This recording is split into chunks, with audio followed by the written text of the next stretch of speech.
हाँ जी दोस्तों, नमस्कार। मैं उपस्थित हो चुकी हूँ आपके अगले वीडियो लेक्चर के साथ, जिसका नाम है भारतेंदु हरिश्चंद्र की अन्य कृतियाँ। तो भारतेंदु हरिश्चंद्र विषय से संबंधित मेरा यह अंतिम व्याख्यान होगा। हम इस विषय के समापन की ओर चल रहे हैं।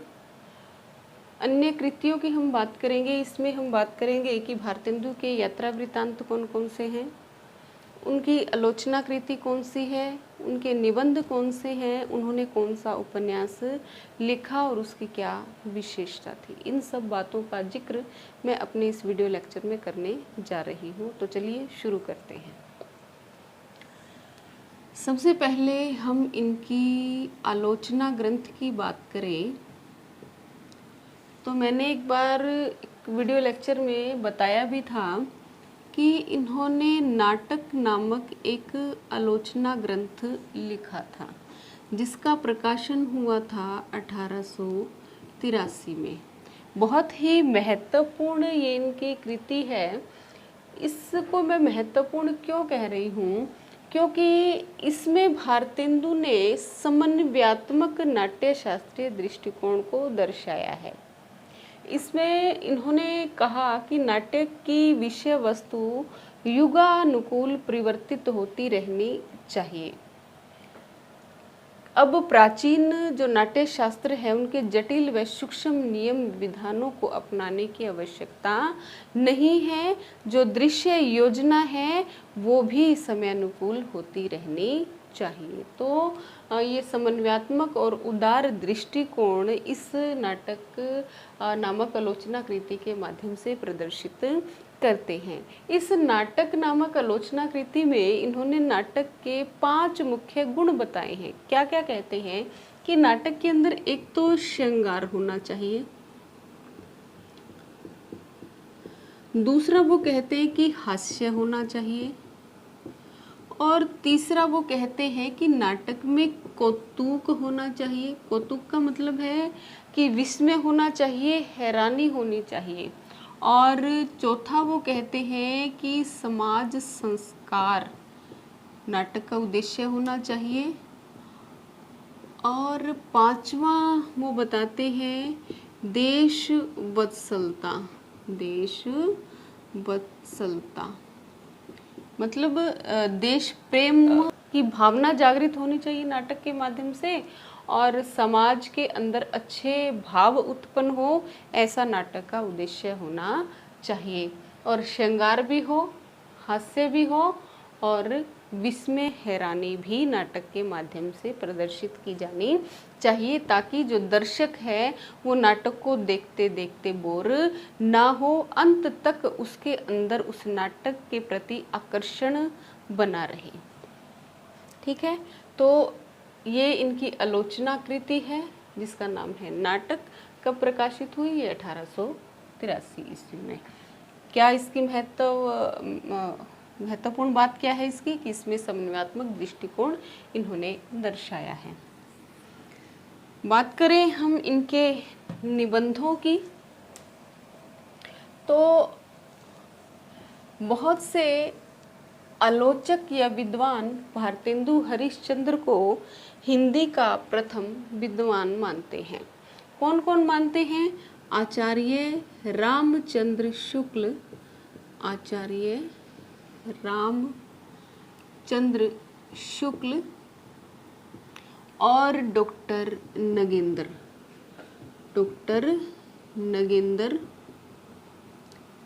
इन्हें हिंदी का प्रथम निबंधकार मानते हैं। इन्हें हिंदी का प्रथम निबंधकार मानते हैं। और राम स्वरूप चतुर्वेदी, डॉक्टर राम स्वरूप चतुर्वेदी भी लिखते हैं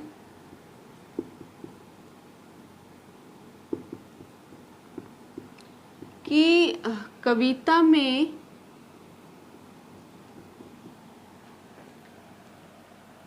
में इनका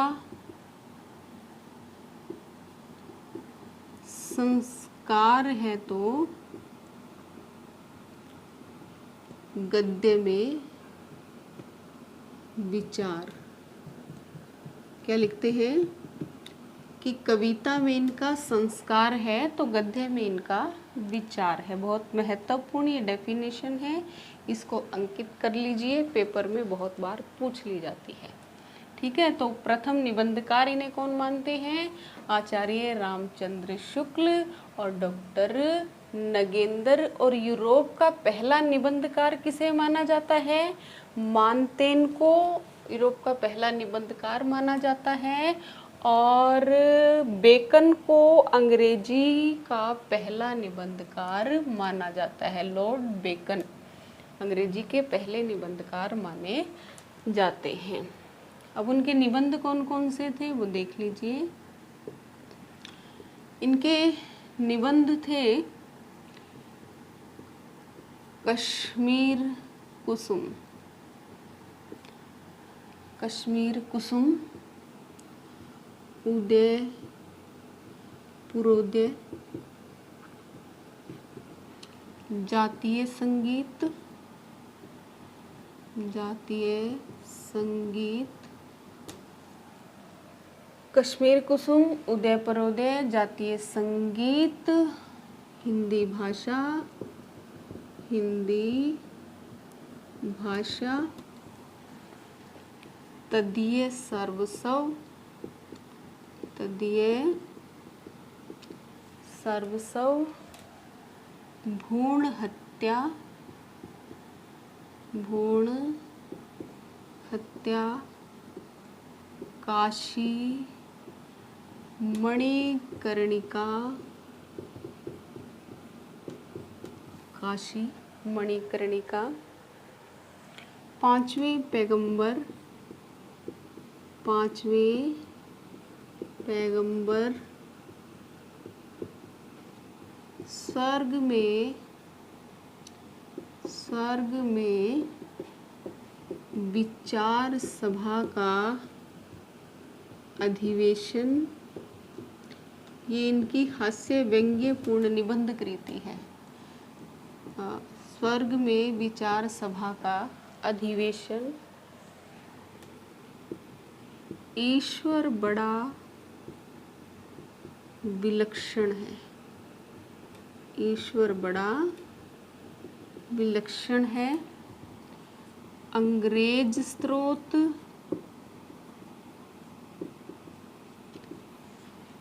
कंकड़ स्त्रोत,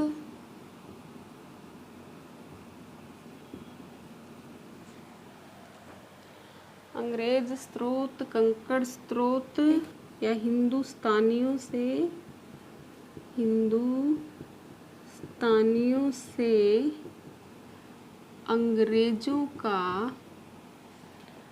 हिंदुस्तानियों से अंग्रेजी का जी क्यों नहीं मिलता?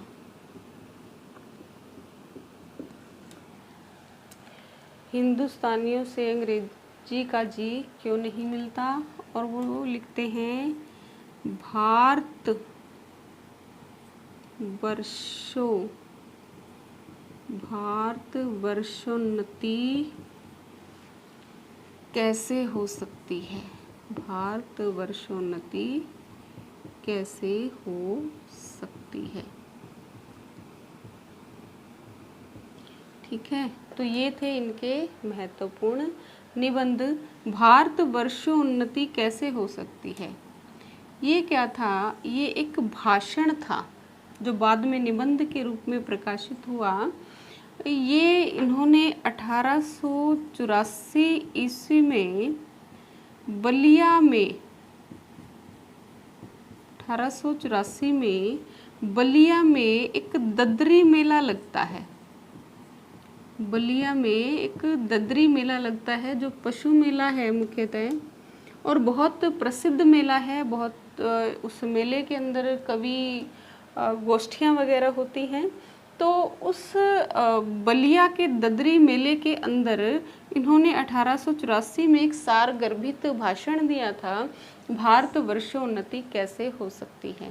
बल्कि बहुत से विद्वान तो ये मानते हैं कि 1884 में इस भाषण को देने के पश्चात ही इन्हें भारतेंदु की उपाधि मिली थी। लेकिन आपको पेपर में नहीं लिखना है 1884, क्योंकि जो HPSC है वो डॉक्टर नगेंद्र के कहे अनुसार 1880 को ही मानती है कि 1880 में ही इन्हें भारतेंदु की उपाधि प्राप्त हुई थी। तो आपने 1880 याद रखना है। 1884 अगर कहीं दिया हुआ मिल जाए तो आप उसे याद नहीं करेंगे, मानेंगे नहीं। ठीक है। बादशाह दर्पण भी इनका एक निबंध है। इस निबंध में एक वो दो बहुत अच्छी सी पंक्तियां लिखते हैं जो बहुत प्रसिद्ध है। वो लिखते हैं कि बागवा आया कि सयाद आया, बागवा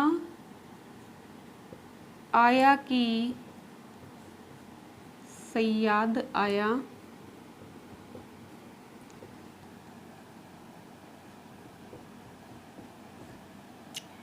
बागवा आया कि सयाद आया।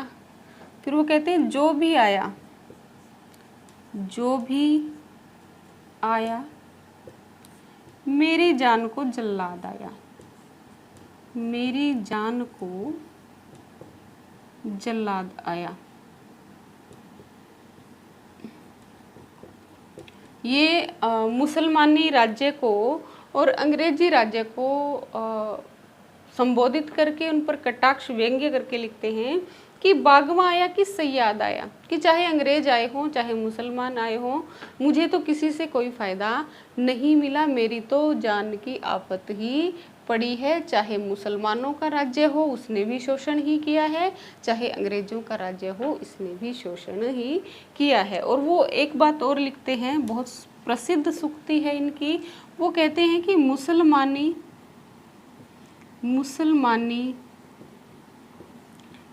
राज्य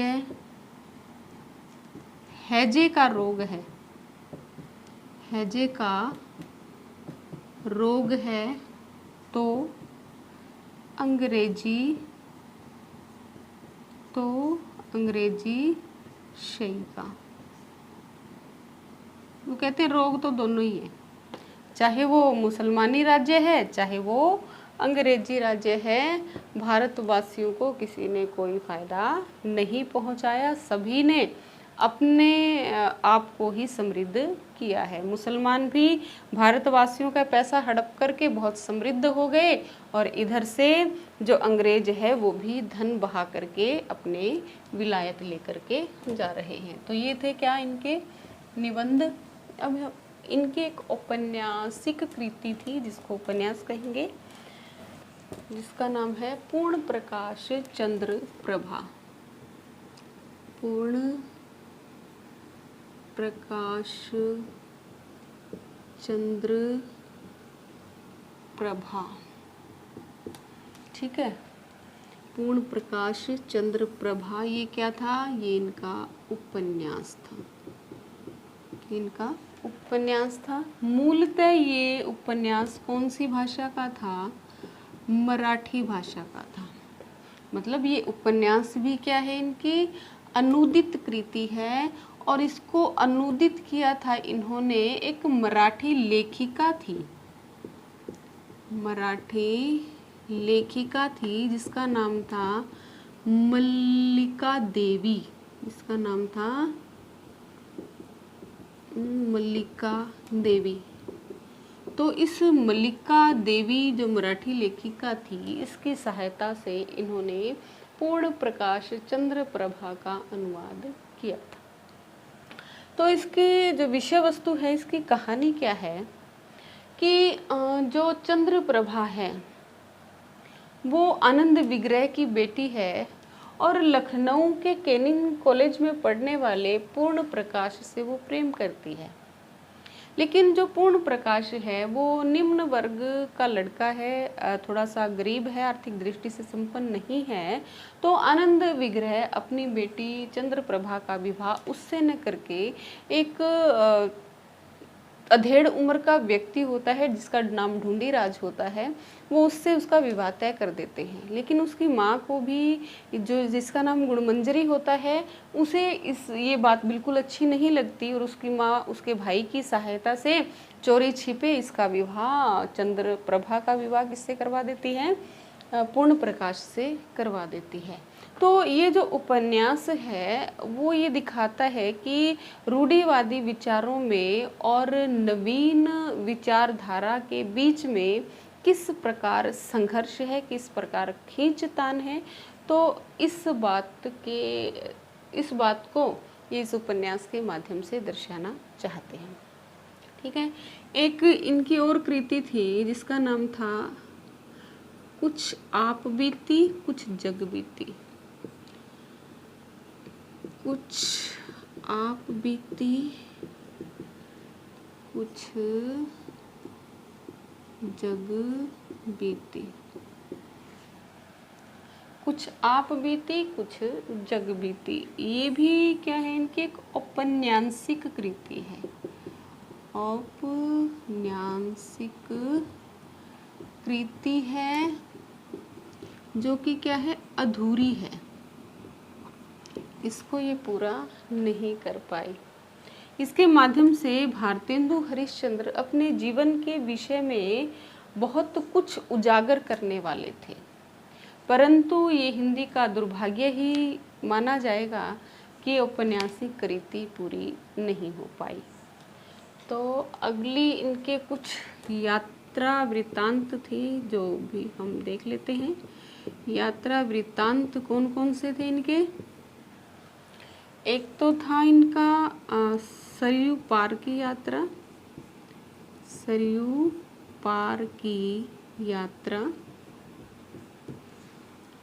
दूसरा था इनका लखनऊ की यात्रा, लखनऊ की यात्रा। और तीसरा था इनका हरिद्वार की यात्रा। ठीक है, तो ये तीन इनके क्या थे, यात्रा वृत्तांत थे। तो भारतेंदु से संबंधित मुझे नहीं लगता कि कोई भी बात छूट गई होगी। मैंने हर बात को बहुत ही ध्यान से और बहुत ही तल्लीनता से हर लेक्चर में करवाया है।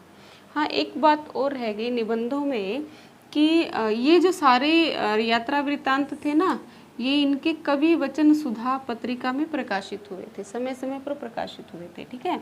और एक काल चक्र इनका निबंध था। बहुत बार परीक्षा में पूछ लिया जाता है कि काल चक्र जो था वो इनका निबंध था और वो 1873 में हरिश्चंद्र चंद्रिका में प्रकाशित हुआ था। हरिश्चंद्र चंद्रिका में प्रकाशित हुआ था। ठीक है। तो इसमें इस काल चक्र लेख में इन्होंने क्या लिखा था कि हिंदी नई चाल में ढली, हिंदी नई चाल में ढली। ठीक है। तो इसी चंद्रिका के लिए ही तो आचार्य रामचंद्र शुक्ल भी कहते हैं ना कि हिंदी गद्य का ठीक और परिष्कृत रूप पहले इसी चंद्रिका में देखने को मिला। तो आज का हमारा लेक्चर यहीं पर समाप्त होता है। उम्मीद करती हूँ कि आपको ये वीडियो लेक्चर जितनी भी श्रृंखला भारतेंदु हरिश्चंद्र से संबंधित है आपको पसंद आई होगी। और ये पूरी श्रृंखला मैं प्लेलिस्ट में डाल दूँगी, तो जब भी आपको आवश्यकता हो तो क्रमवार इसे देख लिया कीजिए। और मेरा व्याख्यान अगर पसंद आया हो, दूसरों को भी अगर लाभ पहुंचाना चाहते हो, तो मेरे चैनल को ज़्यादा से ज़्यादा लाइक कीजिए, शेयर कीजिए और सब्सक्राइब कीजिए। धन्यवाद।